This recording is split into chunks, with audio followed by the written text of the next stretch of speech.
নমস্কার বন্ধুরা, আজ আমরা আলোচনা করব ক্লাস 5 রায়মার্টিন কোশ্চেন ব্যাংকের দ্বিতীয় পর্যায়ক্রমিক মূল্যায়নের আমাদের পরিবেশ থেকে 3 নম্বর স্কুলের প্রশ্ন উত্তর নিয়ে। তো চলো ভিডিওটি শুরু করা যাক। প্রথমে আছে দেখো সঠিক উত্তরটি নির্বাচন করো। তো চলো উত্তরগুলো দেখে নিই।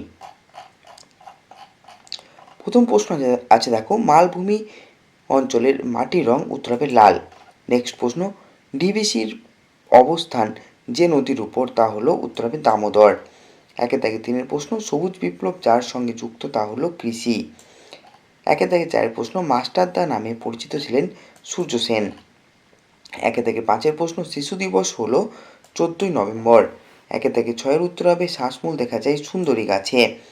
একে থেকে সাতের উত্তর আঁশ নেই এমন একটি মাছ হলো ট্যাংরা। দুয়ের দাগে বলেছে শূন্যস্থান পূরণ করো। প্রথম প্রশ্ন, গোবর জৈব সার হিসেবে ব্যবহৃত হয়। দুয়ের দাগে দুয়ের উত্তর হবে ডক্টর বি.আর. আম্বেদকর ভারতের সংবিধান রচনা করেন। দুয়ের দাগে তিনের উত্তর, উত্তরাখণ্ড রাজ্যের গঙ্গোত্রী হিমবাহের গোমুখ গুহা থেকে গঙ্গার শুরু। 3 নম্বর আছে বাম স্তম্ভের সঙ্গে ডান স্তম্ভ মেলাও। বাম স্তম্ভে আছে দেখো ভারতের প্রজাতন্ত্র দিবস উত্তর হবে 26শে জানুয়ারি।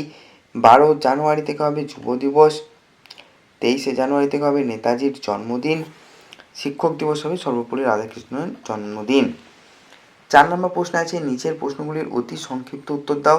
ডিভিসির পুরো নাম কি? উত্তর হবে দামোদর ভ্যালি কর্পোরেশন। 4 থেকে 2 প্রশ্ন, কোন জেলায় বেড়াতে গেলে তুমি অজয় নদ দেখতে পাবে? উত্তর হবে বীরভূম ও পশ্চিম বর্ধমান জেলায়।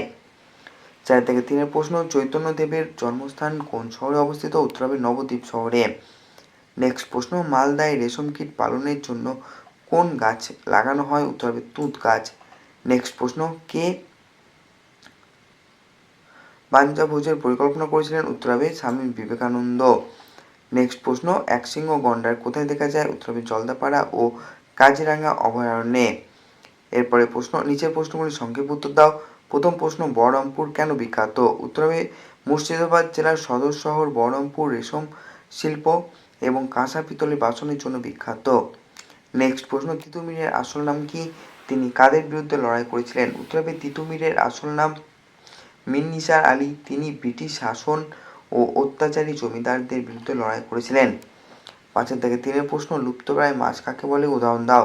উত্তর হবে যেসব মাছের সংখ্যা নদী বা জলাশয়ে দিন দিন কমে যাচ্ছে এবং যারা ভবিষ্যতে পৃথিবী থেকে হারিয়ে যাওয়ার মুখে, তাদের লুপ্তপ্রায় মাছ বলে, যেমন খয়রা, সরপুঁটি, বোয়াল।